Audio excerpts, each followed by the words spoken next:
Hello sir. तो आज हम लोग डीपीपी नंबर 4 स्टार्ट करने जा रहे हैं और इसको कैसे सॉल्व करना है। आप डीपीपी 1 को देख लीजिएगा, उसमें मैंने प्रॉपरली एक्सप्लेन करके रखा है कि कैसे डीपीपी अटेम्प्ट करना है। डीपीपी नंबर 4 और उसके आंसर्स की आपको डिस्क्रिप्शन में मिल जाएंगे, आप उससे डाउनलोड कर लीजिएगा।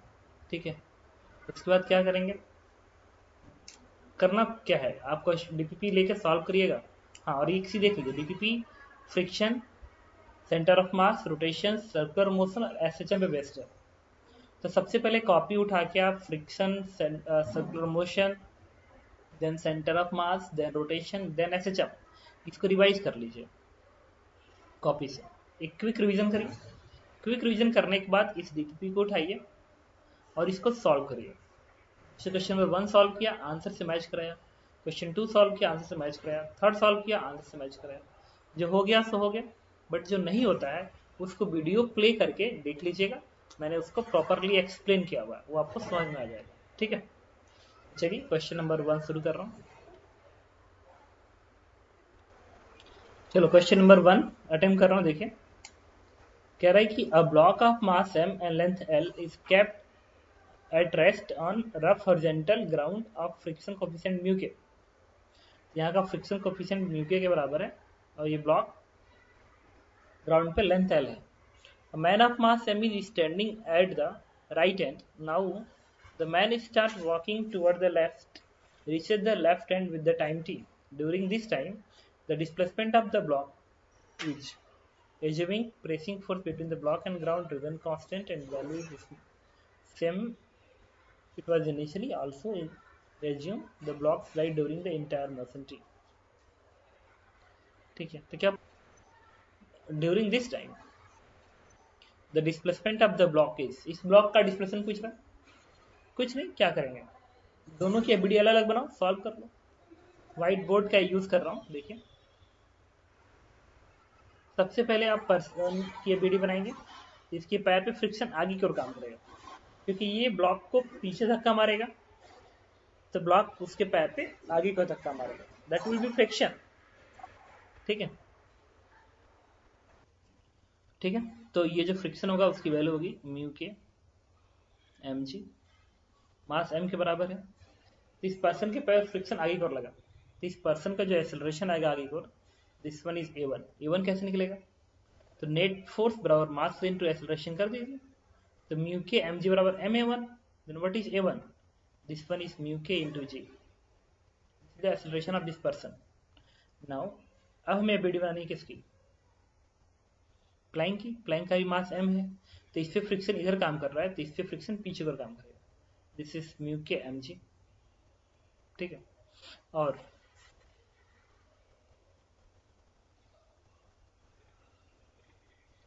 on rough horizontal surface mu का man M is standing the right hand. Okay, ठीक है, वो वॉकिंग कर रहा है ना। वॉकिंग का मतलब होता है पैर में और उसमें प्लैंक में स्लिपिंग नहीं होगी। तो आपने डायग्राम गलत हमने बना दिया है, ये गलत है। यहाँ पे एफ आर करके नोट करोगे। जब तुम वॉक करते हो ना, जब तुम वॉक करते हो, ऐसे वॉक करते हो, तो तुम्हारे हाथ में या तुम्हारे पैर में और ग्राउंड में स्लिपिंग नहीं होती। वॉकिंग में स्लिपिंग नहीं होती है, तो that friction will be static. तो स्टैटिक फ्रिक्शन दिखाओगे तुम, इस पे फ्रिक्शन आगे पर दिखाओगे, तो ठीक है, एफ बराबर एम है, एफ आर बराबर mass into A one. What is A one, A one is F R upon M.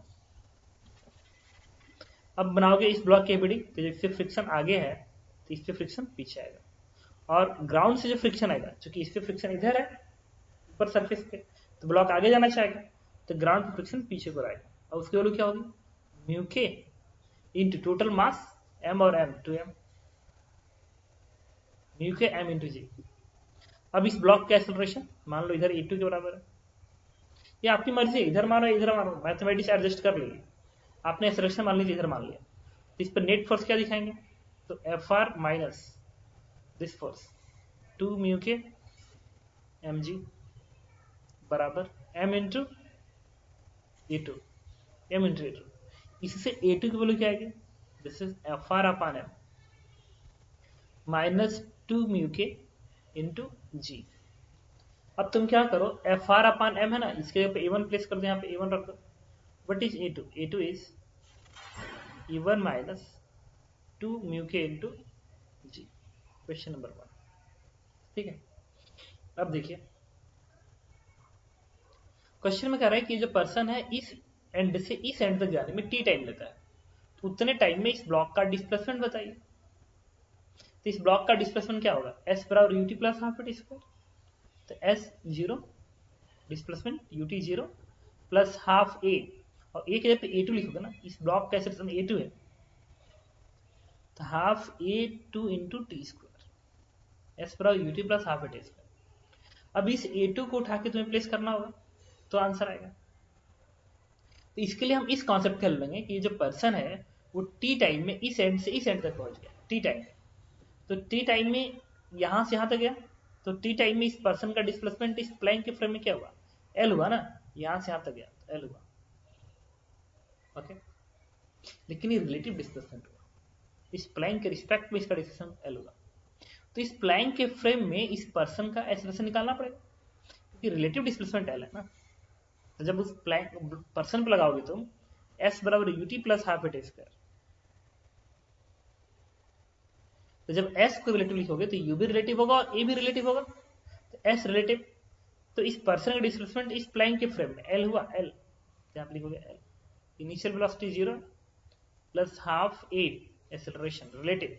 इस पर्सन के फ्रेम में, इस प्लेन के फ्रेम में इस पर्सन का एक्सेलरेशन कितना होगा, तो प्लेन का एक्सेलरेशन ए टू इधर, ए टू इधर है, इधर है, ये उल्टा होके पर्सन पे मिलेगा, पर्सन पे। तो पर्सन के ए वन इधर है और ये ए टू इधर है, उल्टा होकर कैसे मिलेगा, ए वन प्लस ए टू इधर हो जाएगा। तो इस पर्सन का एक्सेलरेशन इस प्लेन के फ्रेम में ए वन प्लस ए टू हो जाएगा,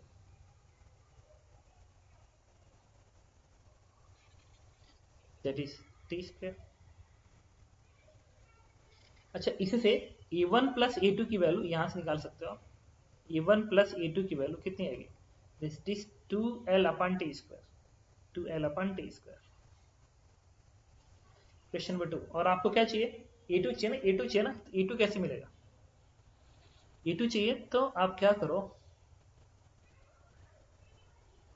इस ए वन को उठा के इसमें रख दो, या यहां से जो ए वन आएगा उसको यहां पर रखो। अच्छा, यहां से ए वन क्या आएगा, इसको इधर भेज दो, तो बनेगा ए टू प्लस 2 म्यू के इंटू जी, इवन और बनेगा ए टू प्लस 2 म्यू के इंटू जी, यहां पर रख दो प्लस ए टू, तो twice, that is 2l upon T square. तो यहां से ए टू की वैल्यू क्या है, ए टू की वैल्यू, यहां से ए टू की वैल्यू आ जाएगी, ट्वाइस का टर्म यहां से हट जाएगा, L upon T square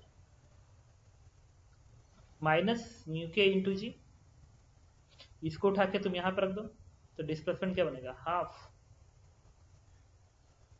L upon T square minus mu K जी।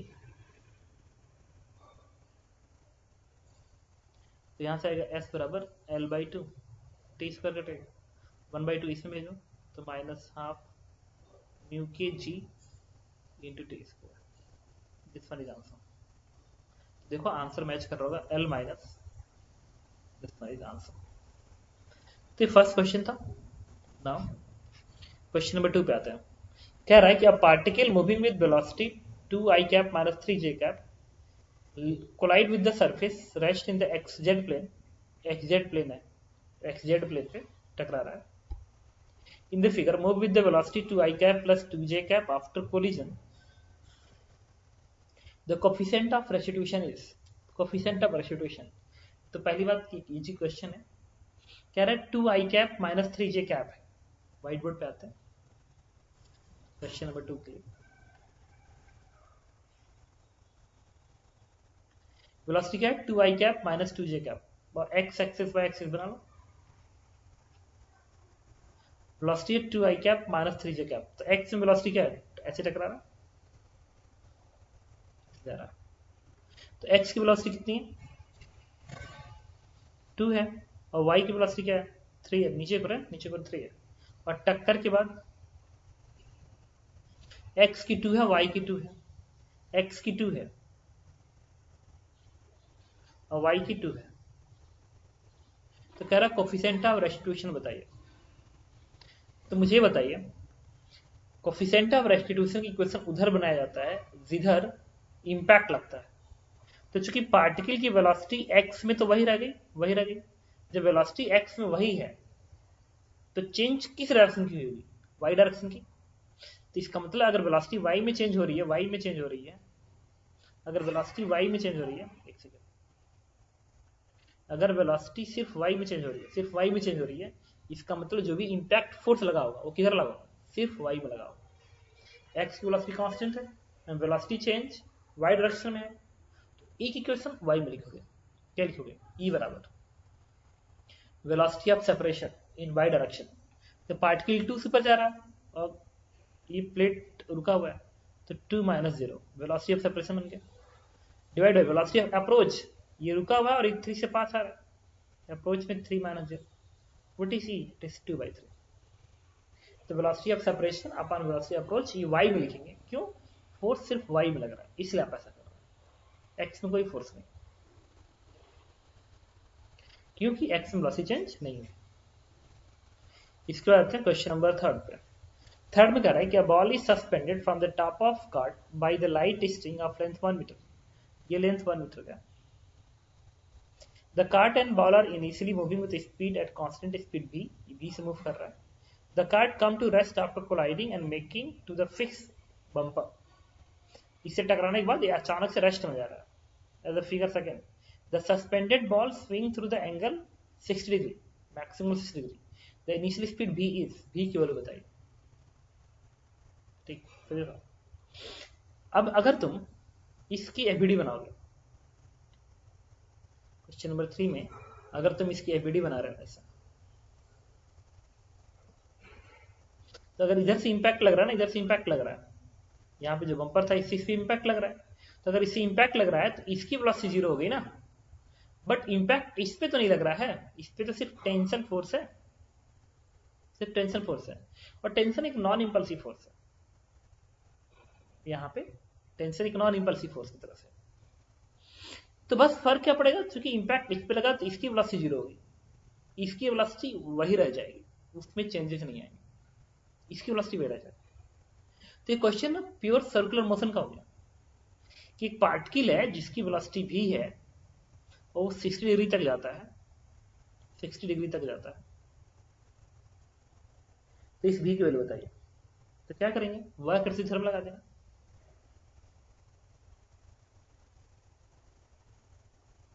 एक पार्टिकल की वेलोसिटी भी है और ये 60 डिग्री तक जाता है।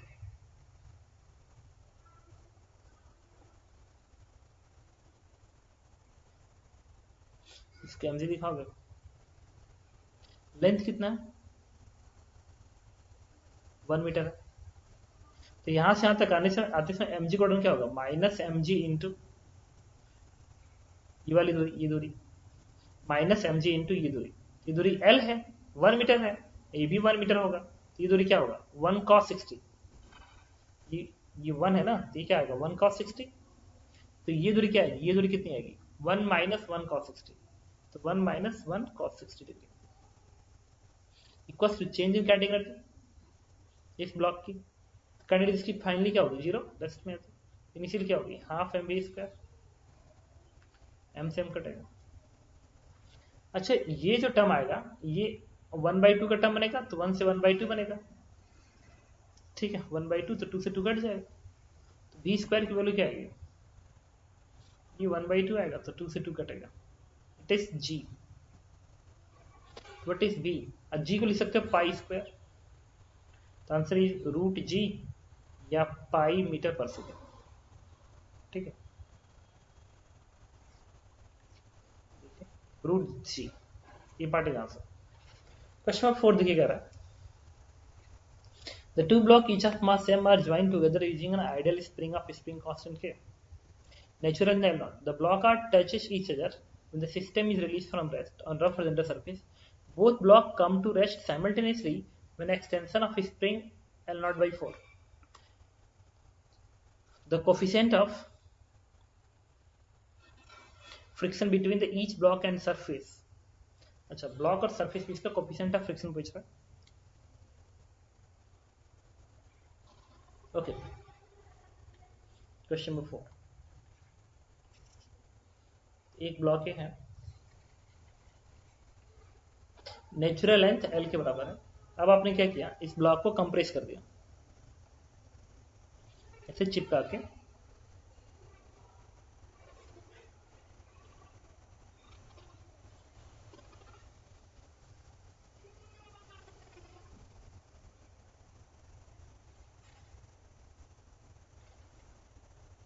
तो कंप्रेशन आपने L का कर दिया, एकदम चिपका दिया ना। जब चिपका दिया दोनों ब्लॉक का, तो बीच का कंप्रेशन क्या हो गया, L हो गया।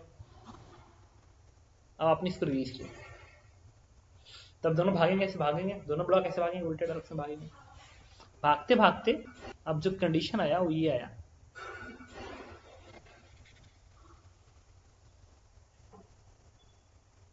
इस तरीके से आ गया, और एक्सटेंशन L/4 हो गया।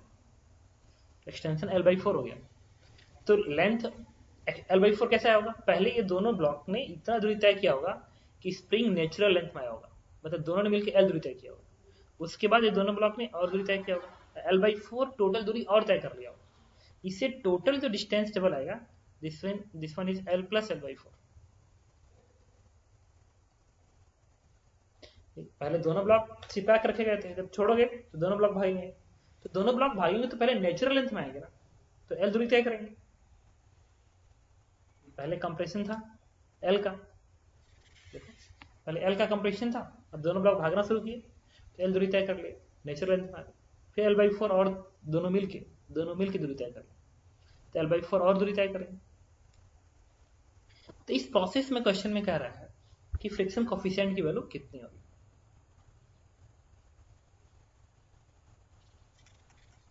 ठीक है, okay, and spring constant is K, दोनों ब्लॉक का मास सेम है। ओके, अटेम्प्ट करते हैं। अच्छा, जब ये दोनों ब्लॉक भाग रहा है, ऐसे भाग रहा है, जब ये ब्लॉक इधर भाग रहा होगा, तो अच्छा इसमें बहुत अच्छी सिमेट्री है, क्योंकि दोनों ब्लॉक का मास सेम है।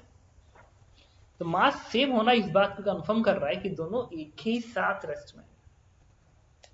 अगर दोनों मास सेम नहीं होता तो फिर सोचना पड़ता कि पहले रेस्ट पे कौन आएगा, तो फिर कितने टाइम बाद आएगा, फिर उसके बाद मोशन क्या होगा।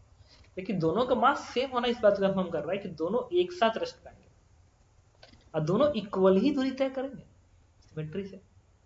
नहीं, तब तो क्वेश्चन सॉल्व हो चुका ना। अच्छा मुझे बताओ, अगर मैं कहूं कि इस ब्लॉक ने कितना दूरी तय किया, इस 5L/4 टोटल डिस्टेंस है, इस ब्लॉक की जो दूरी तय करना आएगा, दिस वन इज 5L/8 तय करेगा, और ये वाला ब्लॉक कितना दूरी तय करेगा, 5L/8। अच्छा, इस पे फ्रिक्शन फोर्स किधर काम करेगा, पीछे। जब ब्लॉक आगे जाएगा तो फ्रिक्शन पीछे काम करेगा, and that one, this one is μkmg का फ्रिक्शन फोर्स होगा, μkmg का फ्रिक्शन फोर्स होगा। ठीक है, इस ब्लॉक और इस ब्लॉक पे भी उतनी का फ्रिक्शन फोर्स होगा।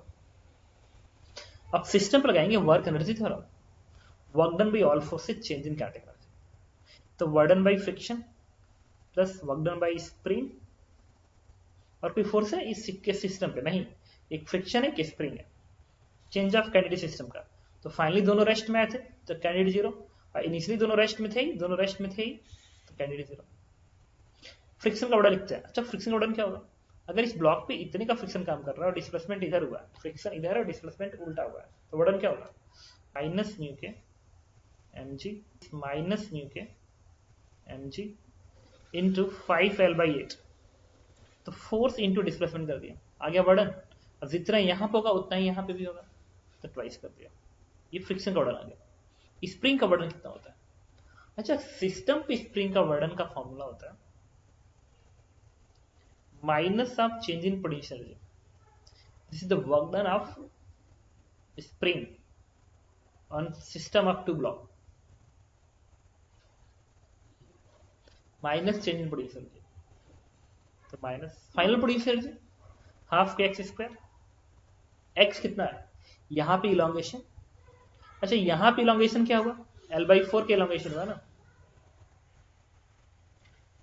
माइनस इनिशियली हाफ के इंटू यहाँ पे कितनी की एनर्जी है, तो एल कंप्रेशन है, तो हाफ के into L square,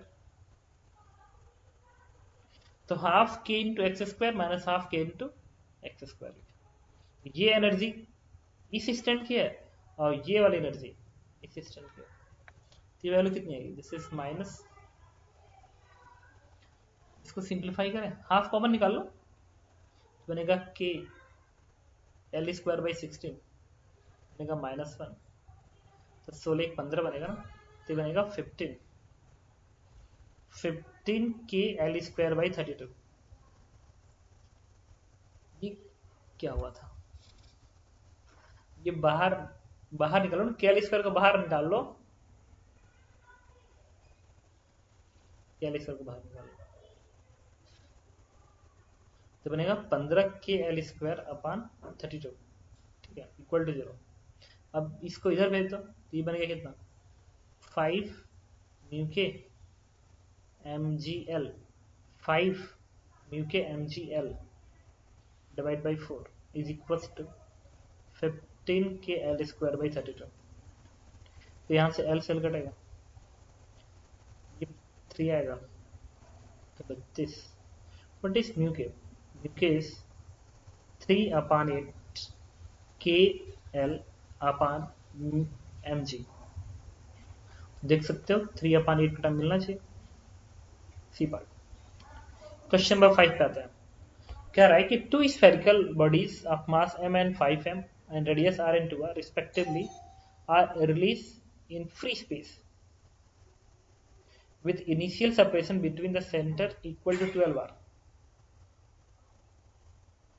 If they attract each other due to the gravitational force only, the distance moved by just before collision is.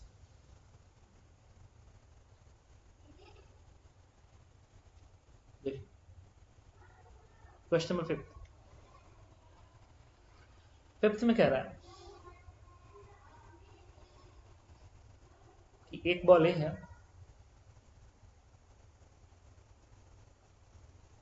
और एक और बॉल है,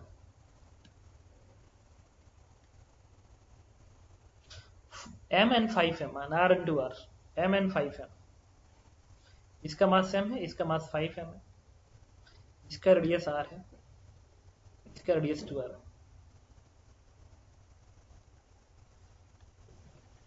r and 2r, m and 5m, initial separation centre to centre 12 है, this distance is 12।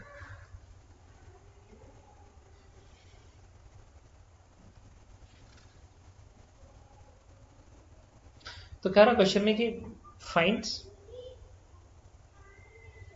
Smaller ने कितना distance cover किया, इसने कितना डिस्टेंस कवर किया दोनों को टकराने के जस्ट पहले, ठीक है। तो जब इसको छोड़ोगे तो ऐसे भागेंगे, टक्कर मारेंगे, तो इसने कितना दूरी तय किया, ऑफ कोर्स ये ज्यादा दूरी तय करेगा क्योंकि इसका मास कम है, अब फोर्स इक्वल लग रहा होगा। और एक और चीज, इस सिस्टम पे नेट फोर्स कितना है, 0, क्योंकि जितना ये इस पे फोर्स लगाएगा ये वाला भी उस पे इतना ही फोर्स लगाएगा, तो नेट फोर्स 0 हो गया।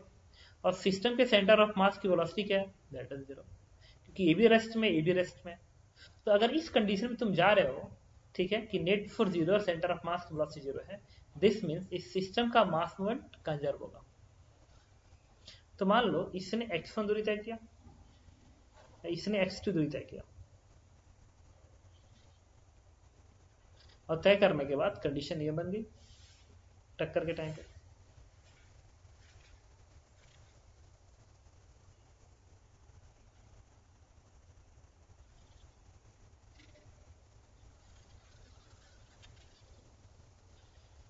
अच्छा, इसका रेडियस r है, इसका रेडियस 2r है, तो इसके सेंटर और इसके सेंटर की बीच की दूरी कितनी रहेगी, दिस वन इज 3r। अगर ये रेडियस r है, ये रेडियस 2r है, तो इसकी 3r आ गई। तो अच्छा, इस ब्लॉक और इस ब्लॉक ने मिलकर टोटल कितना दूरी तय किया, बताओ भाई। ये सेंटर टू सेंटर 12r है और यहाँ पे 3r है, तो सेपरेशन 9r का हो गया ना एक्स्ट्रा। इसका मतलब इस ब्लॉक और इस ब्लॉक दोनों ने मिलकर टोटल कितनी दूरी तय की होगी, 9r। तो यहाँ पे 9r। क्वेश्चन नंबर 1, अब मास मोमेंट कंजर्वेशन लगाएंगे बिकॉज ऑफ दिस कंडीशन। इसका मास मोमेंट क्या बनेगा m इंटू x1 और इधर जा रहा है इसलिए plus m into x1 plus, और इसका मास मोमेंट नेगेटिव बनेगा क्योंकि ये इधर जा रहा है, तो माइनस मास क्या 5m और ये क्या x2 दैट इज 0। इसी से क्या प्रूफ होगा x1 बराबर 5x2। Question number 2। अब एक यहां से x2 निकालना पड़ेगा, तो x2 की वैल्यू कितनी आएगी, दिस वन इज x1 अपन 5, इसको उठा के यहाँ पर लीजिए, तो x1 प्लस x1 अपन 5 equals to 9r, then x1 की value is what 45r divide by 6, 6 by 5 45, तो कितना आएगा 15 बाई 2, तो 15 बाई 2 का टर्म इसमें लिखना चाहिए, ये पार्ट यहाँ सब। नाउ क्वेश्चन नंबर 6 पे आते हैं। कह रहा है consider the system shown in the figure, इस सिस्टम में देखिए shown in the figure, pulley string and spring are ideal delta M, इसका मास बहुत ही कम है compare to capital M, initially spring is in natural length, spring initially natural length में, and both block are at rest, दोनों block rest में, assuming initially delta M has the situated origin, delta M origin पे situated है, origin पे, ठीक है।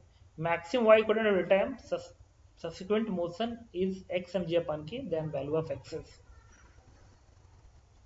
कह रहा है इनिशियली स्प्रिंग जो है वो नेचुरल लेंथ पे है और ये डेल्टा एम ओरिजिन पे है। अब सिस्टम को अपने रेस्ट से रिलीज किया, तो ये ब्लॉक नीचे भागेगा, ये ब्लॉक ऊपर जाएगा। क्वेश्चन में कह रहा है कि इसका मैक्सिमम वाई कोऑर्डिनेट कितना होगा। ओके, तो एक बात बताओ, अगर इसका मास इससे बहुत कम है,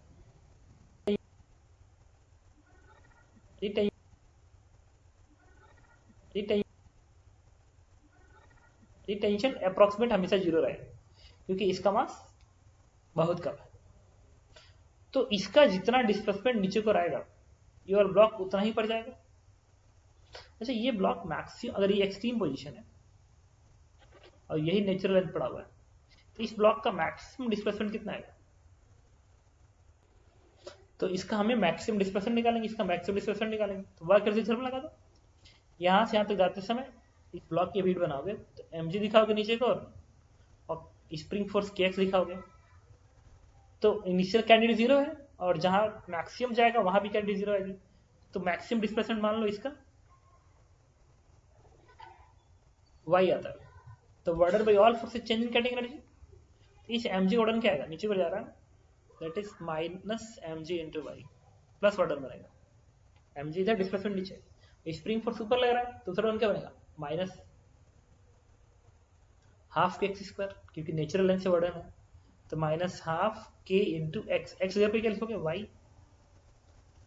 और ये जो वर्डन लिखा जाता है हाफ के एक्स स्क्वायर, ये तभी लिखा जाता है जब नेचुरल लेंथ से displacement, then what is Y, इससे वाई की वैल्यू हो जाएगी 2mg अपन के, X is what it is 2। Question number 7 पे आता है। कह रहा है कि in the figure a semi circular area is remove from the uniform square plate, एक स्क्वायर प्लेट से सेमी सर्कुलर एरिया हटा दिया गया, साइड लेंथ मास है, the X coordinate of centre of mass of the remaining portion is, इस remaining portion का centre of मास का x coordinate चाहिए। ठीक है, तो चलिए बताता हूँ, व्हाइट बोर्ड पे चलते हैं। क्वेश्चन नंबर 7 के स्क्वायर बनाते हैं,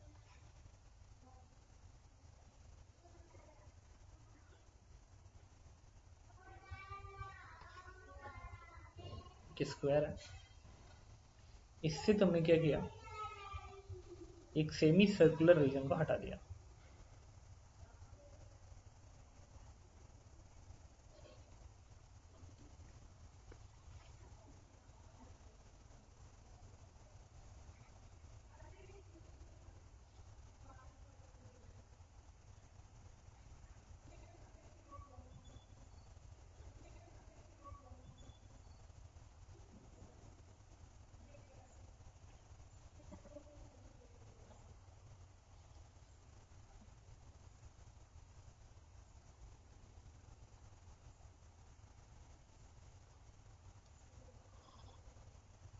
देखिए अब आपको पता करना, और इसमें ओरिजिन कौन सा देख लेते हैं, ओरिजिन तो यही है, this one is the origin, तो इसको वाई कोऑर्डिनेट और इसको आप लिखती है एक्स कोऑर्डिनेट।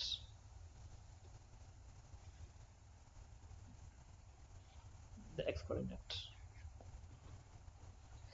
अच्छा, नेगेटिव मास कॉन्सेप्ट यूज करेंगे और इसके लिए याद करो डेंसिटी की हेल्प देते हैं, सिग्मा डेंसिटी की। तो ये जो डिस्क है ना, डिस्क, ये जो डिस्क वाला पार्ट है, इसका सेंटर ऑफ मास कितना दूरी पे होगा? इसका सेंटर ऑफ मास इसके सेंटर से, तो ये जो दूरी होती है दिस वन इज 4r/3π। इस डिस्क का सेंटर 4r/3π। एक्सीएम क्या लिखोगे? एक्सीएम is m1x1 - m2x2 divide by m1 - m2। m1x1, m1 क्या है? इस पूरे का पार्ट का मास है, तो m1 क्या होगा? सिग्मा इंटू, अगर ये दूरी l के बराबर है, ये भी l होगा, तो एरिया क्या आएगा? l स्क्वायर, तो सिग्मा इंटू l स्क्वायर, ये m1 बन गया। m इंटू x1, x1 क्या है? इस पूरे सिस्टम का centre of mass, that will be origin. अगर कैविटी नहीं होती तो इस पूरे सिस्टम सेंटर मास कहाँ होता? ओरिजिन पे।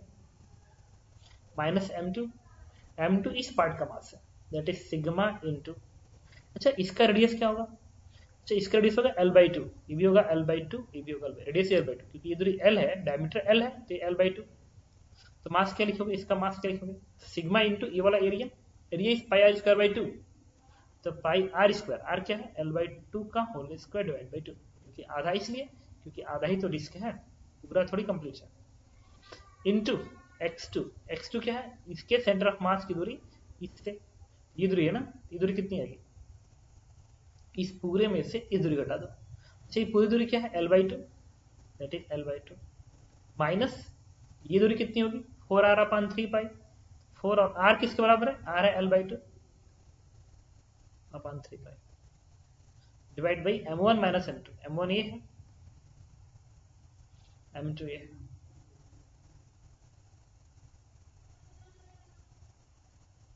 सॉल्व कर दो, आंसर आ जाएगा। ठीक है, ओके। इसके बाद क्वेश्चन नंबर 7 के बाद क्वेश्चन नंबर 8 पर आता है। 8 में कह रहा है the power of only force acting on the particle of mass 1 kg moving in straight line depend on the velocity as p बराबर v स्क्वायर। एक पार्टिकल की पावर इस फंक्शन गवर्न कर रहा है, v is metre per second, p is in watt. If initial velocity of particle is 1 metre per second, then the displacement of particle in ln2 second will be. ठीक है, okay. White board पे दोबारा आते हैं। Question number 8, particle का मास क्या है? 1 kg। Power का फंक्शन क्या है? p बराबर v स्क्वायर। इनिशियल वेलोसिटी कितनी है? 1 metre per second. Displacement in ln2 second पूछ रहा है कि डिस्प्लेसमेंट बताइए इन टाइम t बराबर ln2 सेकेंड। ठीक है, तो देखिए p बराबर क्या होता है? Force into velocity, force into velocity into equals to v square. इससे फोर्स क्या आ गया? v। फोर्स क्या होगा? मास इंटू एक्सेलरेशन, मास क्या है? 1, एक्सेलरेशन है e। को क्या लिख सकते हो? dv/dt। तो इसको इधर भेजिए, इसको इधर भेजिए, तो इससे बनेगा dv/v is equals to dt। इस v पे यहाँ भेजिए, dv/v equals to dt। Now integration, t की वैल्यू 0 पे वेलोसिटी क्या है? 1, और t टाइम पे वेलोसिटी क्या है? v। कर दो इंटीग्रेट, तो बनेगा ln v is equals to t। तो इससे v की वैल्यू क्या आएगी? This one is e to the power t। अब v के पे क्या लिख सकते हो? dx/dt, dx/dt इधर भेज दो, e की power t dt। Now integration, t की वैल्यू 0 पे डिस्प्लेसमेंट क्या है? 0, और t की वैल्यू t पे डिस्प्लेसमेंट मान लो x, इससे x क्या आएगा? This is e to the power t आएगा। t के पे ln2 प्लेस कर दो, तो e to the power ln2, this one is 2, तो आंसर इज 2। अब समझ गए मैंने क्या किया? Answer is 2। ओके, अब हम लोग डिस्कस करेंगे क्वेश्चन नंबर 9 पे। 9 में कह रहा है कि sand is falling on a flat car. एक कार है, इस पे सैंड गिर रहा है, being pulled with the constant speed, ये कांस्टेंट v स्पीड से जा रहा है। The rate of the mass of the falling on the car है इससे गिर, मास पर लेंथ सपोज करो म्यू है, इससे गिर, मास पर यूनिट टाइम जितना है। Then the horizontal component of force exerted by the falling sand on the cart is, ठीक है। तो पढ़ाया गया होगा तुम्हें वेरिएबल मास कॉन्सेप्ट। इस फोर्स की वैल्यू होती है v relative dm by dt। v relative v के बराबर है dm by dt, और dm by dt किसके बराबर है? Mu is constant. क्वेश्चन दिया गया ना कि मास पर unit time is constant, mu रख दो यहाँ पे, this is mu into V. तो चूंकि इस कार्ट की स्पीड कांस्टेंट है, स्पीड कांस्टेंट है और म्यू कांस्टेंट है, तो जो भी फोर्स ये कार्ट लगा रहा होगा इसके ऊपर,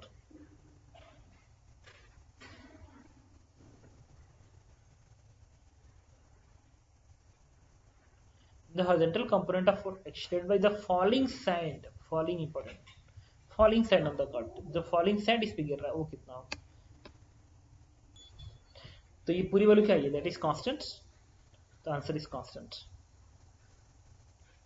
ठीक है। म्यू भी आ रहा है ना, तो म्यू कांस्टेंट है, भी कांस्टेंट है, तो कांस्टेंट आएगा मल्टीपल, तो force will remain constant. Question number 10, देखिए 10 में कह रहा है कि a particle is moving along an elliptical path with constant speed as it move from A to B। जब A to B तक मूव करेगा तो magnitude of its acceleration, speed constant है। तो स्पीड अगर कांस्टेंट है तो टेंजेंशियल एक्सेलरेशन 0 होगा। Rate of change of speed होता है टेंजेंशियल एक्सेलरेशन, और रेडियल एक्सेलरेशन क्या होता है? This one is b square by r, radial acceleration. तो पूछे नेट एक्सेलरेशन क्या होगा, तो 80 स्क्वायर प्लस AR का स्क्वायर का अंडर रूट करोगे तो क्या आ जाएगा? AR आ जाएगा। इसका मतलब अब हमें चेक करना है कि v स्क्वायर बाई r पे क्या असर पड़ रहा है। तो ये r रेडियस ऑफ कर्वेचर है। अच्छा, अगर ये पार्टिकल यहाँ से यहाँ जा रहा है तो रेडियस ऑफ कर्वेचर क्या कर रहा है? इंक्रीज कर रहा है, क्योंकि पॉइंट ए पे कर्व ज्यादा है, बेंड है। अब पॉइंट बी पे देखो ये थोड़ा ऐसे फ्लैट हो जा रहा है, फ्लैट हो जा रहा है।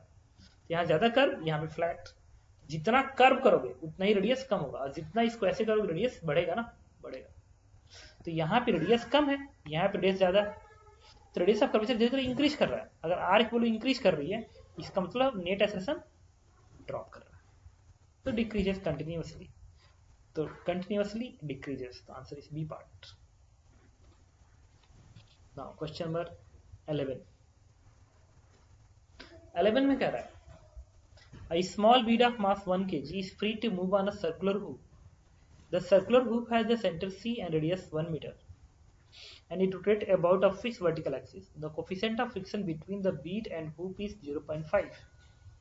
The maximum angular speed of the hoop, for which the bead does not have relative motion with respect to the hoop at the position shown in the figure.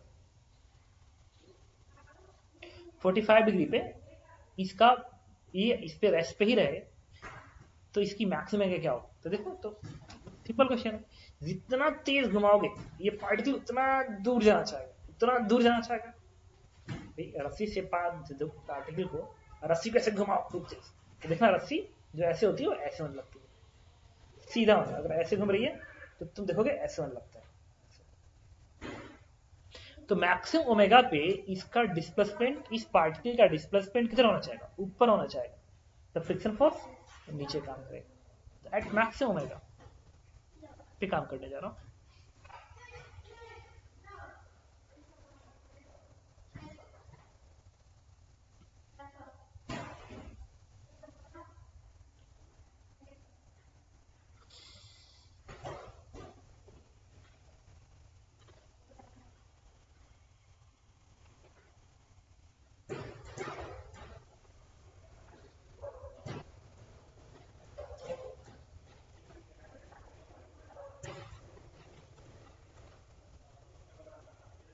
Sleep ऊपर करना चाहता है तो फ्रिक्शन नीचे।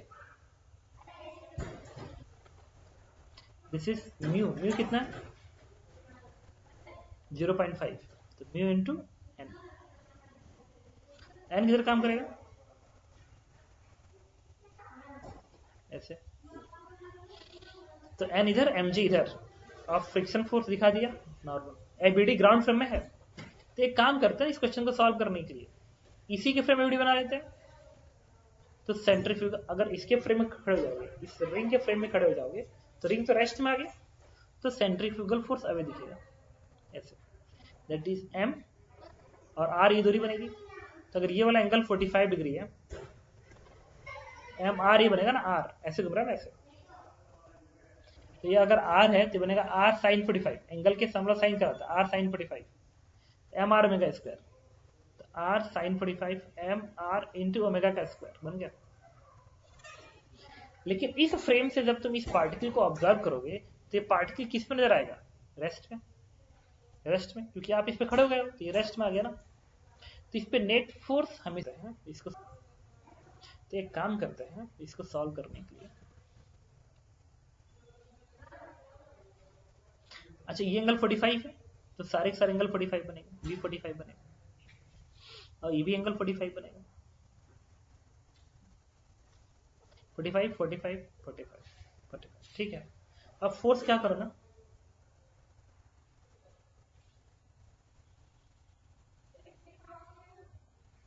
एक काम करो, एक बार फोर्स को एक्स से बैलेंस कर दो, एक बार फोर्स को वाई में बैलेंस कर दो। चलो वाई में फोर्स बैलेंस करते हैं, वाई में एन का कंपोनेंट इधर आएगा, this is an cos 45 degree, इसका इधर, ये हॉरिजॉन्टल है, ये एम जी नीचे, तो माइनस एम जी नीचे, इसका कंपोनेंट इधर आएगा, इसका इधर कंपोनेंट कॉस कंपोनेंट बनेगा, तो minus 0.5 N cos 45 degree equal to 0। अच्छा इस एम जी को इधर भेज दो, तो ये N cos 45 0.5 N cos 45, it is 0.5 N cos 45 degree equal to M G. इससे क्या बनेगा 1/√2, इससे क्या बनेगा 2, इससे n की वैल्यू क्या आ गई 2√2 mg आ गई इससे। अब फोर्स x से बैलेंस करो, x में n का ये कम क्या बनेगा साइन, इस माइनस n साइन 45 डिग्री, इसका कंपोनेंट इधर वाला, और इस 0.5 का ये वाला कंपोनेंट, ये वाला कंपोनेंट, ये वाला component, this is minus 0.5 n sine 45 degree, mg तो y में है और ये x में उल्ट इधर है, माइनस m, ये प्लस लिखोगा ना, इधर है तो प्लस, इधर है तो माइनस, तो m r sine 45 degree into omega square बराबर 0, तो sine 45 sine 45 sine 45 cancel out हो गया, ये 0.5 और ये n मतलब के 1.5 n बनेगा, n ये उठ रख दो यहाँ पे 2√2 mg बराबर, ये क्या है m r ओमेगा स्क्वायर, और r की वैल्यू क्वेश्चन में क्या दिया हुआ है, r की वैल्यू 1 मीटर है, रेडियस इज 1 मीटर, तो r इधर पर 1 रख दो, तो ओमेगा क्या m से m कटेगा, और g की वैल्यू कितनी होती है 10, तो ये बनेगा 15 इंटू 2 30, 30√2 बराबर ओमेगा स्क्वायर, तो 30√2 का पावर 1/2, तो answer is D part. Omega की वैल्यू क्या आएगी, इसका power 1/2 answer. Okay now question number 12 में कह रहा है the block of mass m1 m2 are connected with the ideal spring of on smooth horizontal surface as shown in the figure. At t बराबर 0 m1 is at rest and m2 is velocity v toward right. The spring is in natural length, then correct option is both block m2 will be finally at rest after some time.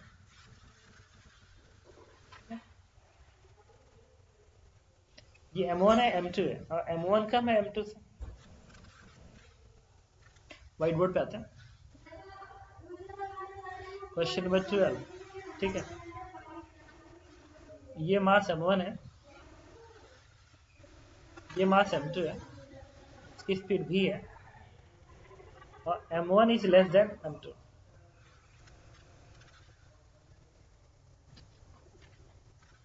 क्या रहा है question में, block of mass m2 will finally at rest after some time, कुछ समय बाद m2 will B at rest, कुछ समय बाद क्या m2 रेस्ट में आएगा, तो m2 के रेस्ट में आने की कंडीशन क्या है, m2 को रेस्ट में आने की कंडीशन है क्या, मोमेंटम कंजर्वेशन होल्ड कराओ, चेक करते हैं, वेरीफाई करेंगे, हर ऑप्शन को वेरीफाई करेंगे, ऑप्शन ही वेरीफाई करो कि क्या m2 फाइनली रेस्ट में आएगा M2। रीड करो question. Block of mass M2 will finally at rest after some time. Finally अंत में रेस्ट में जाएगा कुछ समय बाद।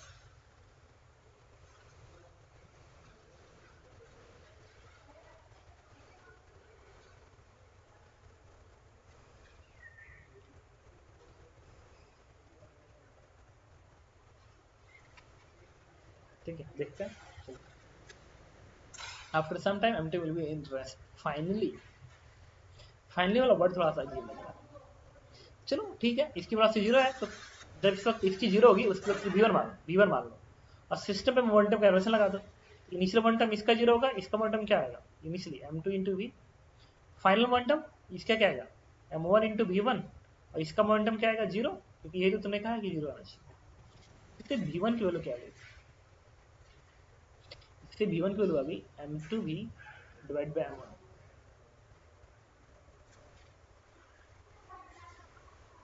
अब एनर्जी कंजर्वेशन की बात कर लेते हैं।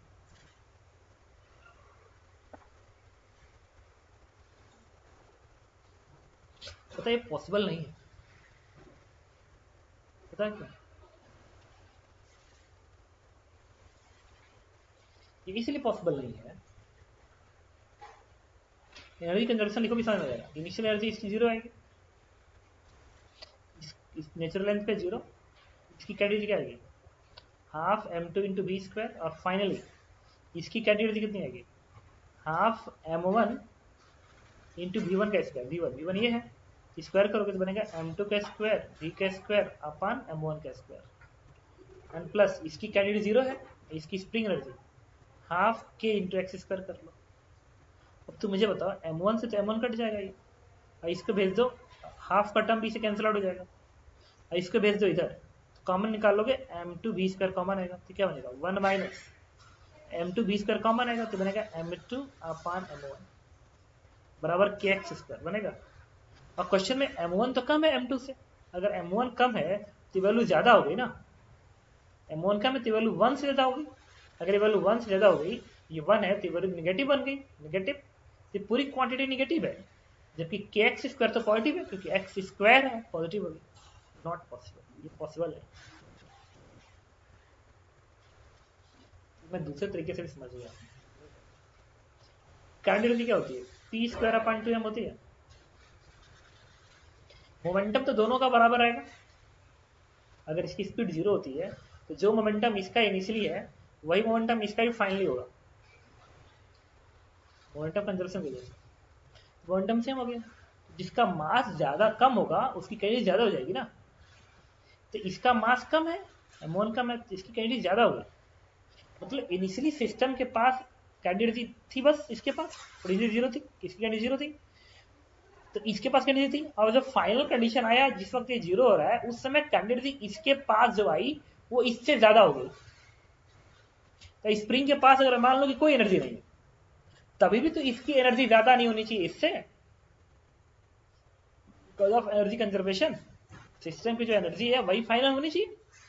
अब फाइनल काइनेटिक एनर्जी किससे ज्यादा आ रही है, तो स्प्रिंग नेचुरल पे न रहे, ये पॉसिबल ही नहीं है, क्योंकि स्प्रिंग और नेचुरल पे नहीं रहता है, कुछ कंप्रेस होता है, कुछ इलांगेटेड होता है, तो कुछ एनर्जी उसके पास होगी, तो कुछ स्प्रिंग की एनर्जी प्लस इसकी एनर्जी दोनों मिलकर इससे तो और ज्यादा हो जाएंगे, तो पॉसिबल ही नहीं। A part is not possible. B part, the mass M2 will never come to be rest. Yes, कभी रेस्ट पे नहीं आएगा M2, ये तो प्रूफ है कि रेस्ट पे नहीं आ सकता। Both block will finally at rest, ये तो असंभव है कि फाइनली रेस्ट में आ गया तो मोमेंटम कंजर्वेशन फेल हो जाएगा, इनिशियल मोमेंटम M2 भी बनेगा और फाइनल 0 + 0 पॉसिबल ही नहीं है, नन ऑफ दिस ऑप्शन नहीं है। ओके, क्वेश्चन नंबर 13 पे आता है। ओके, क्वेश्चन नंबर 13 कह रहा है कि 3 point masses are attached by the light inextensible string of various length to the point O on the ceiling, various length. All of the masses swing around the horizontal circle various radius with the same angular speed. One such circle is drawn as shown in the figure, same angular speed. Pick the correct of the vertical depth of each mass below the point suspension of the string is different. The radius of horizontal circular path each mass is same. All revolve in the same horizontal plane. All particle mass have the same mass. इसका C part correct answer. Same horizontal plane. Vertical height सबकी same होगी. ये height सबकी same आनी चाहिए. क्यों same आनी चाहिए? ये कोनिकल पेंडुलम है. कोनिकल पेंडुलम में टाइम पीरियड का फॉर्मूला होता है 2 पाई रूट एच अपान जी होता है. कोनिकल पेंडुलम का टाइम पीरियड फॉर्मूला होता है रूट एच अपान जी. एच होता है इस पॉइंट का, इसके सेंटर से दूरी, वर्टिकल डिस्टेंस, कोन का जो एपेक्स है उसका कोन के सेंटर से दूरी एच. क्योंकि उन्होंने सेम एंगुलर स्पीड लिखा, सेम एंगुलर स्पीड. और टाइम पीरियड क्या होता है? टाइम पीरियड होता है 2 पाई ओमेगा. तो अगर ओमेगा सेम है तो टाइम पीरियड सेम होगा, और टाइम पीरियड सेम है तो एच सेम आएगा. H will be same. Question number 13 के बाद क्वेश्चन नंबर 14 कह रहा है कि one end of the light rod of length 1 metre is attached with the string of length 1 metre. ये 1 मीटर का है, ये भी 1 मीटर का है. So that the rod can move in the pointer, so that rod can move in the vertical circle. Other end of the string is attached to the block of mass 2 kg. इसका mass 2 kg. The minimum velocity that must be given to the block in horizontal direction so that it can complete the vertical circle. इसकी minimum speed कितनी होनी चाहिए ताकि vertical circle complete हो सके. ऐसा तो इंपॉर्टेंट ही है. Question number 14. अच्छा एक इंपॉर्टेंट वर्ड है ना 14 में, ये रस्सी है. तो अगर रस्सी लग गई तो answer is root 5 GR. Always hold करें. रस्सी नहीं होती चाहे छोटी या बड़ी तो तुम पूरा रॉड मान के सॉल्व करते तो रूट 2GL आता. ये था ना. बी स्क्वायर बोल क्या होती है अंडर 2 जी और ए ये आएगा. ई मान लो एल होता तो एल 2L तब आता. पूरा अगर रॉड होता तो आंसर आता ये 2 आ रहा है ना, 4 रूट लगाओगे तो 2 रूट GL आएगा. 2 रूट GL. अगर पूरा रॉड होता तो आंसर 2 रूट GL होता. लेकिन अगर रस्सी लग गई है, अगर रस्सी लग गई, अगर इसमें रस्सी लग गई तो फिर रस्सी वाला कॉन्सेप्ट लग जाएगा रूट 5GL ताकि सिलेक्ट ना हो. तो रूट 5G की जगह पे 10 और L कितना, L पूरा यहां से लेके यहां तक की दूरी लिखा जाता है. L यहां से लेके यहां तक की दूरी दैट इज 2. तो answer is 10 metre per second. Question number 15 कह रहा particle stick to the wooden loop. एक पार्टिकल है, ये वुडन लूप है, वुडन लूप, ये वुडन लूप है. Particle stick to the wooden loop if the particle reaches at the lowest position of the first time after t, then displacement of center of mass of the system in this time interval will be. ये particle u speed से टकराता है इससे, इसमें stick कर जाता है. तो जितने टाइम में बॉटम पे आता है उतने टाइम में इस लूप का सेंटर ऑफ मास कितना दूरी आगे भागेगा, जो कि इसका मास है, रेडियस आ रहा है. ओके चलिए व्हाइट बोर्ड पे आते हैं. Question number 15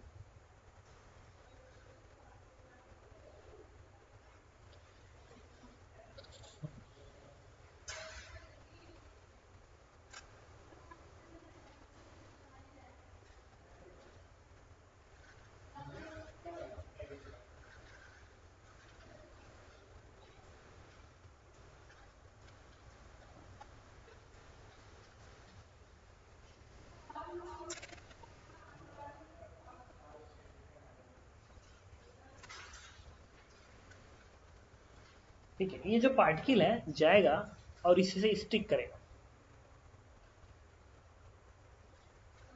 what about ground friction less है. ठीक है म्यू 0 कोई बात नहीं.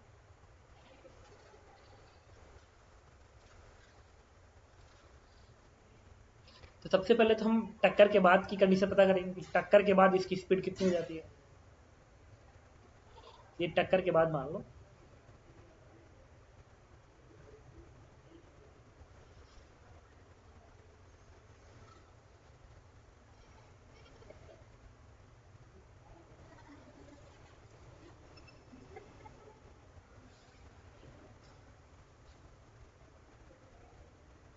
सेंटर की वेलोसिटी मान लो v1 होती है, एंगुलर स्पीड ओमेगा हो जाती है। हम क्या करेंगे, एंगुलर मोमेंटम कंजर्वेशन लगाएंगे। एंगुलर मोमेंटम कंजर्वेशन लगाएंगे सेंटर ऑफ मास के फ्रेम में इसके, फिर लीनियर मोमेंटम कंजर्वेशन लगाते हैं। सिस्टम पे नेट फोर्स 0 है ना, तो लीनियर मोमेंटम कंजर्वेशन लगाओ, तो ये जितना इससे फोर्स लगाएगा ये वाला भी उतना इस पे लगाएगा। तो नेट फोर्स सिस्टम पे 0 है, then use linear momentum conservation, m into you,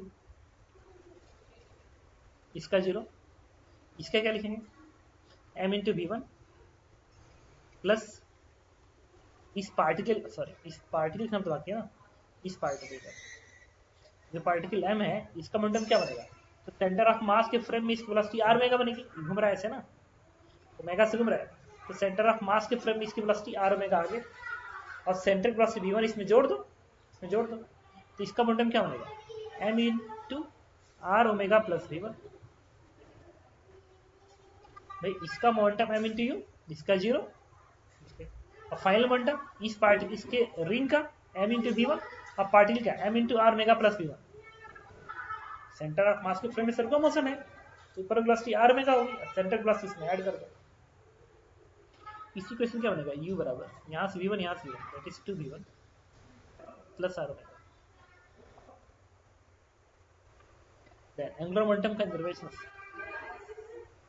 angular momentum इसके सेंटर ऑफ मास के फ्रेम में लगाते हैं, सेंटर ऑफ मास के फ्रेम, तो इनिशियल एंगुलर मोमेंटम इस पार्टिकल क्या आएगा, m u into r, m u into line of velocity की दूरी r, और इस रिंग का 0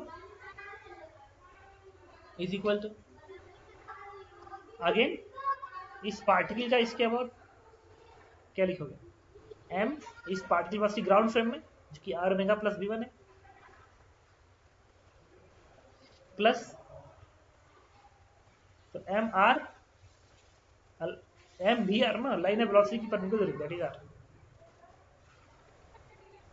ये भी r लिखना था, नहीं सॉरी, ये तो लीनियर मोमेंटम कंजर्वेशन है, ये एंगुलर मोमेंटम कंजर्वेशन है, ये इस पार्टिकल का बन गया एंगुलर मोमेंटम। अब लिखेंगे इस रिंग का angular momentum centre of mass के फ्रेम में, दैट इज ICM ओमेगा, और कितना दिया गया, रिंग है ना, वुडन लूप है रिंग जैसा, तो इस रिंग का moment of inertia centre of mass के फ्रेम में क्या होगा, I omega, I is mr square into omega, तो इस रिंग का एंगुलर मोमेंटम इसके about I omega, I is mr square into omega. अब यहां से देखो r का टर्म कैंसिल आउट हो जाएगा, m का भी टर्म कटेगा, यहाँ से क्या बन गया, u बराबर यहाँ से बनेगा r ओमेगा, ये भी r omega, that is 2r omega plus v1। अच्छा एक काम करेंगे, यहाँ से r ओमेगा उठा के तुम यहाँ प्लेस कर दो, दैट इज u बराबर ट्वाइस ऑफ r ओमेगा के जगह पे, r ओमेगा पे क्या लिखोगे, इसको इधर भेज दो, that is u minus 2v1 plus v1, r omega की जगह पे इसको इधर भेजो, u minus 2v1, 2u minus 2v1, okay. इसी से क्या मिलेगा, ये 2u, तो u बराबर 2u, ये 2 इसमें माइनस 4v1, और ये v1 यहीं पर है, इससे क्या बनेगा 3v1 बराबर u, तो u क्या आ गया, u बाई 3 की वैल्यू आ गई v1।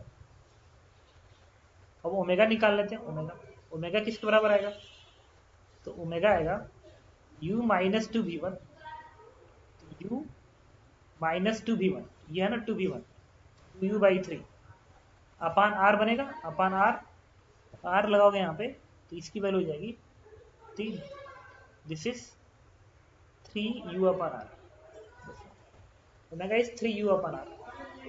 अब एक चक्कर यहाँ से यहाँ तक आने में t टाइम लगा, तो इसका कितना एंगुलर डिस्प्लेसमेंट हुआ, पाई एंगल तय किया, तो theta equals to omega T लिख लो, theta equals to omega T, theta कितना पाई बराबर ओमेगा कितना है 2u by 3 T, theta equals to omega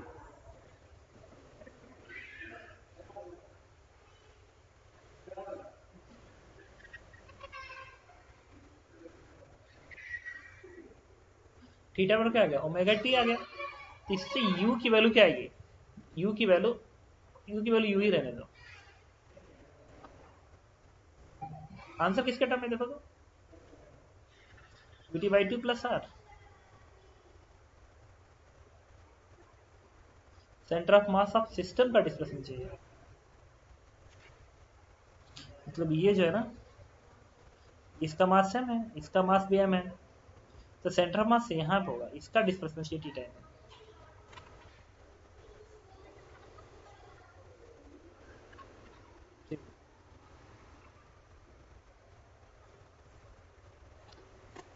okay, फिर व्हाइट बोर्ड पे चले, मैं सॉल्व करता हूँ आपकी।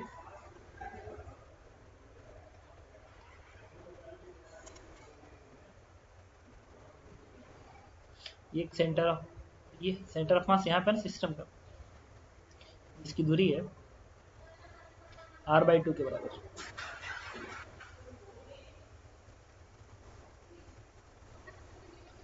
तो the displacement of centre of mass of the system in this time interval,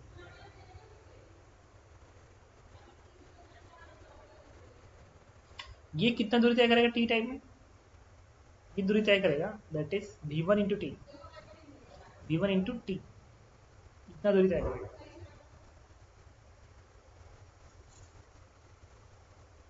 तुमने v1 माना ना, v1, तो v1 इंटू टी की दूरी तय करेगा, यहाँ पाएगा। और ये कितने एंगल घूमेगा, क्या पूछा, लोएस्ट पोजीशन पे फर्स्ट टाइम में टी सेकंड जा रहा है, इसका मतलब ये जो है ये लोएस्ट पोजीशन पर जाएगा, मतलब ये यहाँ पर जाएगा, यही सेंटर ऑफ मास यहाँ पर जाएगा। 180 ये तय करेगा, तो 180 भी तो तय करेगा यहाँ पे, सेंटर ऑफ मास यहाँ गया और उतने टाइम में ये यहाँ आ गया, तो डिस्प्लेसमेंट ये बना ना, ये क्या बनेगा r/2। तो ये डिस्प्लेसमेंट किससे आएगा, ये आएगा this square plus this square, this displacement s is equal to, अच्छा ये दूरी क्या बनेगी, ये दूरी r/2 है, r/2, ये भी तो r/2 है, r/2, तो यहाँ से लेके यहाँ तक क्या बनेगा r, तो r का स्क्वायर प्लस ये दूरी क्या है, ये दूरी v1t, v1t का होल स्क्वायर अंडर रूट। अब v1 है u/3, तो u/3 का टर्म है ना,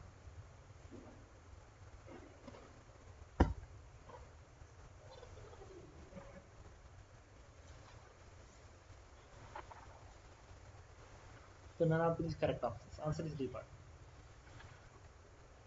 एक बार कैलकुलेशन चेक करो, क्योंकि ये v1 आया था u/, चेक कर लेते हैं, इनिशियल मोमेंटम एम यू बनेगा, final momentum M v1 plus M R omega into v1, ठीक है, दूर और क्या बनेगा 2v1 प्लस आर ओमेगा, फिर एम यू आर, और बनेगा M R omega plus v1 into R plus M R square omega, तो यहाँ से u बनेगा, यहाँ से आएगा R omega twice R omega plus v1, तो फिर आपने क्या किया, u बराबर आपने आर ओमेगा की जगह पर लिख दिया u minus 2v1 plus v1, यहाँ से आएगा u 2u minus 4v1 plus v1, तो 3v1 बराबर u बनेगा, ठीक है, answer is none of this. Okay, तो इसके बाद हम लोग कल से डिस्कस करेंगे, डीपीपी नंबर 4 के क्वेश्चन नंबर 16 से स्टार्ट करेंगे, ठीक है, आप इसका डिस्क्रिप्शन बॉक्स से ले लीजिएगा, सॉल्व करिएगा। Thank you.